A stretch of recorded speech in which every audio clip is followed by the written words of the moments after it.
Okay, last class में हम discuss कर रहे थे कि हीट इंजन जो है कैसे काम करता है। तो ये मैंने तुम्हें समझाया था ऑलरेडी कि जो बॉयलर है it act like a heat source, और जो कंडेंसर है it will act like a heat sink, और जो टर्बाइन है it will give us work output. Now these between these heat source and heat sink, the heat energy will flow into the turbine and some part of the heat energy is rejected in the condenser. So now I want to show you how you need to draw the line diagram of a heat pump. For that we need to draw it on the notebook. So just I change this. जब भी आपने heat pump draw करना है तो आपको ये मतलब you need not to draw all the this power plant. तो उसके लिए हमारा जो एक स्टैंडर्ड मेथड है उसमें हम we use to show heat source. Let us say हमारे पास ये सोर्स है, this is heat source.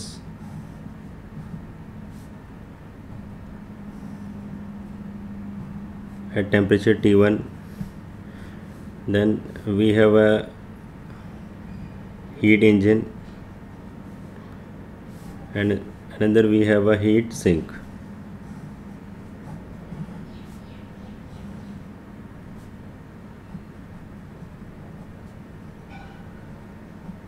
At temperature T2, and let us say from heat source Q1 amount of heat is supplying, we are supplying Q1 heat into the heat engine, and we are rejecting Q2 amount of heat from the engine into the sink, and let us say we get output, work output as W. Now it means between Q1 and Q2 the work output is equal to Q1 minus Q2. अगर हमें Q1 energy, हमने heat energy उसमें supply किया है engine के अंदर, और Q2 उसमें रिजेक्ट की है, तो उन दोनों का डिफरेंस हो गया. This is equal to the work output जितने हमें मिली है. Now we know that efficiency of efficiency का फॉर्मूला क्या है. Efficiency is given by total work output by total energy input. Now can anyone tell me, ऊपर जो है न्यूमरेटर में क्या आएगा, टोटल वर्क आउटपुट कितनी है यहाँ पे in this case. Anyone,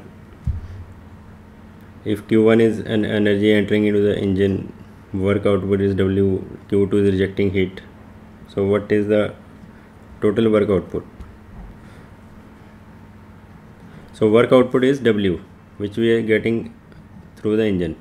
So total work output is W divided by total energy input is, कितनी दी हमने एनर्जी, Q1. Now इसको वर्क को in terms of we can replace it with the in terms of Q1 and Q2. So work is equal to Q1 minus Q2 by Q1. So we can rewrite this equation as 1 minus Q2 by Q1. So this is the formula for your efficiency of heat engine. Here you can also write T1 is greater than T2, heat source.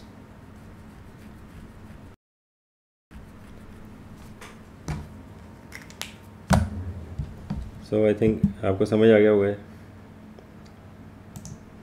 So again we come back to this.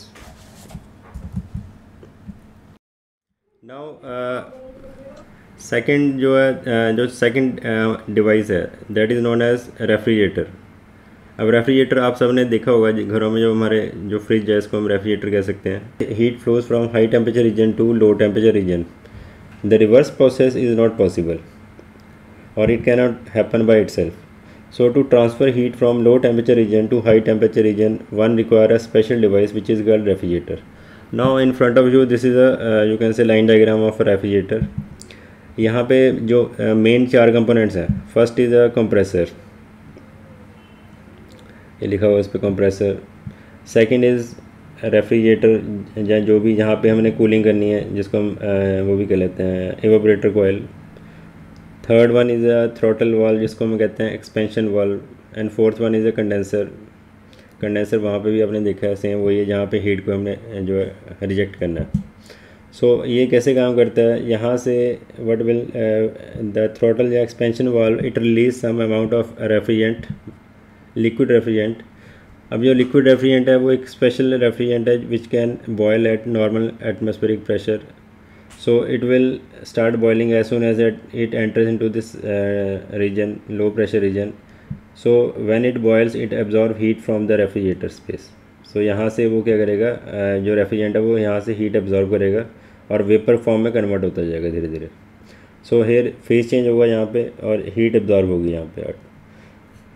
So all the heat will be carried away from this space, and then compressor compresses the vapors into high pressure vapors, and then again we convert the vapors or condense the vapors into liquid form. Again we convert that vapors into liquid refrigerant. So this refrigerant is again throttled here in this left side. So this process will keep going on. So this is a cyclic process. So in other words we can say this is this is how refrigerator works. यहाँ पे जो है हम क्या कर रहे हैं, एक तरह से ये हीट पंप की तरह काम कर रहा है। जो हीट है यहाँ पे जो compressor it is doing some external work. So heat is we are pulling heat from low temperature region, जहाँ पे टेम्परेचर हमने मेंटेन किया हुआ, let us say this is -4 degree Celsius and the ambient temperature is 40 degree Celsius. So we are pulling heat from this space low temperature region and we are continuously dumping heat to the ambient temperature, higher temperature. So for this we need external work in the form of compressor. So this is how your refrigerator works. ये यहाँ पे एक और इसका दे रखा है diagram कि किस तरह से ये काम करता है। इसमें दो कॉइल्स होती हैं, कंडेंसर कॉइल होती है, एवापोरेटर कॉइल होती है। तो ये डिटेल में इतना जाने की जरूरत नहीं है, ये just we need to know about the how refrigerator works. So अब यहाँ पे देखो ये उसी तरह से यार मैंने लाइन डायग्राम बनाया था, यहाँ पे दे रखा है। सो this is warm environment, this is cold environment. ये रेफ्रिजरेटर स्पेस लिखा हुआ है यहाँ पे देखो।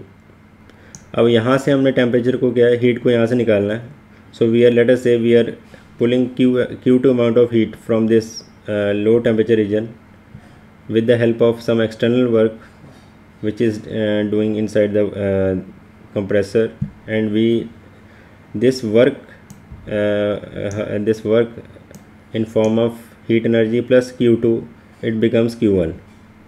So Q2 is we are pulling heat from the low temperature region, we are inputting some work done, and then the final energy is dumping inside the environment. So this is a line diagram of a refrigerator. Now similarly there is another class of refrigerator which is known as heat pump. अब heat pump में क्या कर रहे हैं हम, यहाँ पे हमारा जो मेन फोकस एरिया था वो था रेफ्रिजरेटेड स्पेस जिसको हमने कूल करना।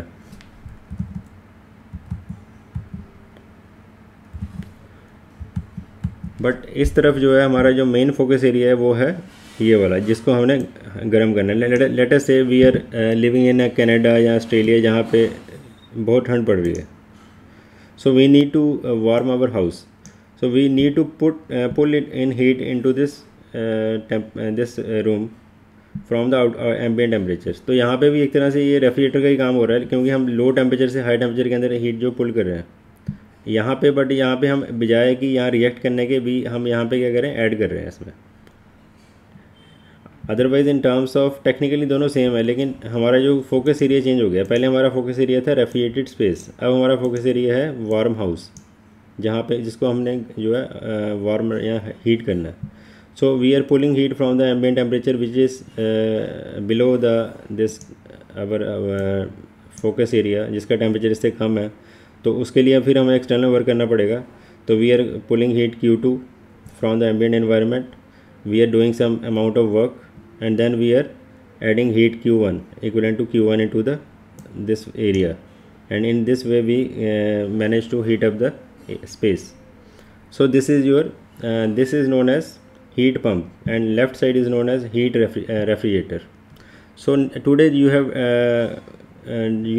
this understand three types of heat engines. First is a heat engine, then there is a refrigerator, then is the heat pump. ये तीनों के अंदर आपको डिफरेंस जो है पता होना चाहिए। So I think you understand all the this concept of this, समझ आ गया सबको?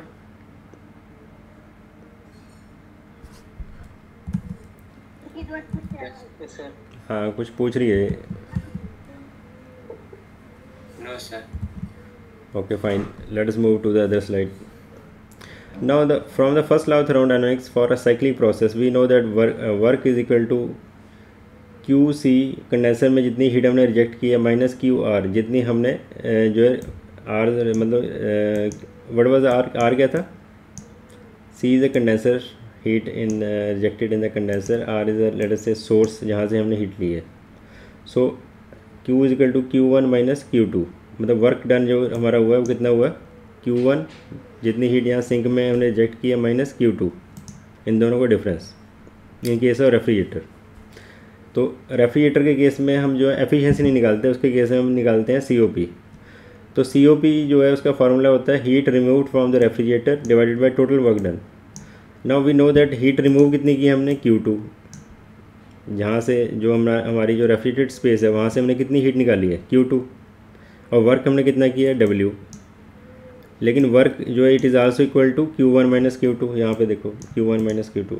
सो we can replace this terms. First we this put this values for COP, that is total heat removed which is equal to Q2, total work done या total work supplied is equal to equal to W.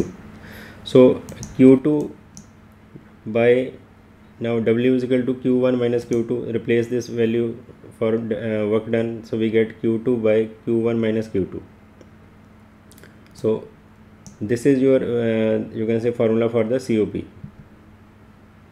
in case of refrigerator. So heat pump, in case of heat pump again we can use the same values, same formula. COP for a heat pump is given by heat supplied by the heat pump by total work supplied. Now we know that heat supplied inside this, now our focus area is heated space. So now in this case the heat supplied is equal to Q1, and in this case work is equal to W. Now in this case W is equal to it is difference of Q1 minus Q2, इन दोनों का difference है ये work. So just substitute the value of work done, we get Q1 divided by Q1 minus Q2. So this is a COP for a heat pump. So this is your values. Anyone want to ask anything? I think ये इतना ज़्यादा मतलब कुछ है नहीं इसमें, complicated नहीं है, simple है. So this is how you can find out the efficiency of a first. You can find out the efficiency of heat engine. Then you can find out the COP of a refrigerator and COP of a heat pump. Now you will use the term efficiency in case of a refrigerator and heat pump, because these are the some other device, and we always compare the efficiency in terms of COP. So next is second law of thermodynamics, Kelvin-Planck statement. Now ये already हम discuss कर चुके हैं. Now Kelvin-Planck जो है he was you can say did lot of research on heat and work and vice versa. So he ultimately concluded that it is impossible for any system to operate in a thermodynamic cycle and deliver a net amount of work in surroundings while receiving energy from a single source या single thermal reservoir. तो उसने जो है ये एक तरह से notice किया कि अगर कोई भी हम साइक्लिक सिस्टम बनाते हैं जिसमें कि हमारे पास सिंगल सोर्स है और उस सोर्स से हम हीट जो है we just take out the heat from that source and then just straight away put this give that heat into the heat engine and we get out some external work. It is not possible. उसके कहने का मतलब ये है कि single source से हम heat engine को नहीं चला सकते. ठीक है, it is not possible. We need to reject some heat. So in other words, no heat engine can have a thermal efficiency of 100%. या in other, it is impossible for any device to operate or receive heat from a single reservoir and produce net amount of work. तो कह रहा है कि ऐसी कोई device नहीं बन सकती जो कि सिंगल सोर्स के ऊपर जो है हीट लेके काम कर दे या वर्क आउटपुट दे दे हमें. It is not possible. जब तक हम उससे कोई हीट रिजेक्ट नहीं करवाते वो हमें आउटपुट नहीं मिलेगी उसमें से वर्क की. ठीक है, अगर मिलेगी भी तो थोड़ी देर बाद जो automatically it will start stop after some time. So this is how he concluded in various forms of statements. And last उसमें ये भी उसमें कहा है कि किसी भी इंजन से हम 100% एफिशिएंसी नहीं ले सकते. आप जितना मर्जी उसको एफिशिएंट बना दो, ठीक है, but you cannot get 100% efficiency, because this is a law of thermodynamics that you need to reject some amount of heat into the this sink. So if you reject some heat, it means you can never get 100% efficiency. You have 100% output. So a heat engine that violates the Kelvin-Planck statement of second law cannot be built. ऐसा कोई engine नहीं बन सकता कि जो इसको violet कर दे. किसको वायलेट कर दे? जो केल्विन प्लैंक स्टेटमेंट को वायलेट कर दे. So this is not possible. तो ये इसकी एक जो है फर्स्ट प्रैक्टिकल एग्जांपल है थर्मोडायनेमिक्स की, सेकंड लॉ ऑफ थर्मोडायनेमिक्स.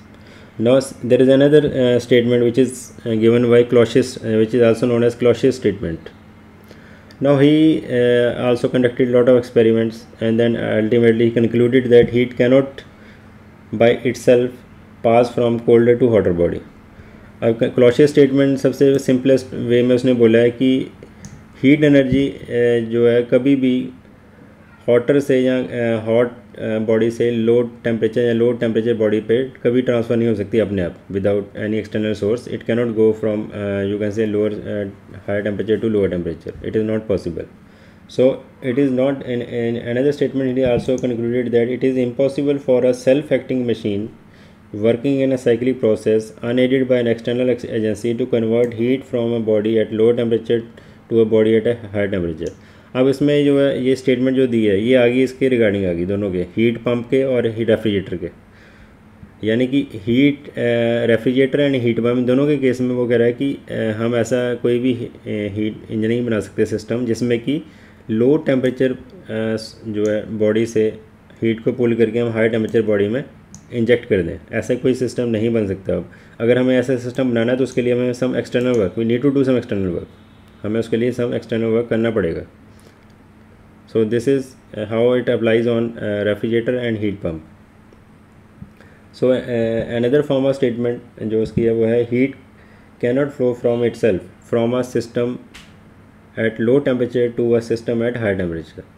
वो कह रहा है कि ऐसे हीट जो अपने आप कभी फ्लो नहीं कर सकती यहाँ से यहाँ तक, यानी लो टेम्परेचर से हाई टेम्परेचर पे अपने आप हीट जो कभी फ्लो नहीं होगी, उसके लिए हमें वर्क करना पड़ेगा. So COP is equal to Q/W. चलो हो गया. Condition is not possible. The only alternative is that some external work must be applied. A heat engine that violates the Kelvin Planck statement of second law can not be build. So ये हो गया तुम्हारा second law, Kelvin Planck statement and Clausius statement. Next we will study, in next class we will start with Carnot cycle. Carnot cycle is a very important part of thermodynamics. ये इसलिए important है क्योंकि Carnot cycle जो है ये सबसे first cycle है जो कि अभी तक जो इतना एफिशिएंट साइकिल जो है डेवलप नहीं किया किसी ने. And it is assumed that it is one of the most efficient cycle which has been developed till date. And since it is the most efficient cycle, most of the cycles जितने भी आजकल develop होते हैं जैसे है कि auto cycle, diesel cycle, petrol cycle, all the cycles they are usually try to you can say come closer to the Carnot cycle. But Carnot cycle की सबसे बड़ी प्रॉब्लम है कि it is not, you can say it assumes lot of it is based on lot of assumptions, and to fulfill all the assumptions is not very simple. So that is why till date we cannot achieve Carnot cycle anywhere, but we come closer, quite closer to Carnot cycle. So we will study all these things about the Carnot cycle in next class. So till then, take care. Anyone want to ask anything? Hello dear students. किसी ने पूछना हो कुछ नहीं? हाँ जी बोलो.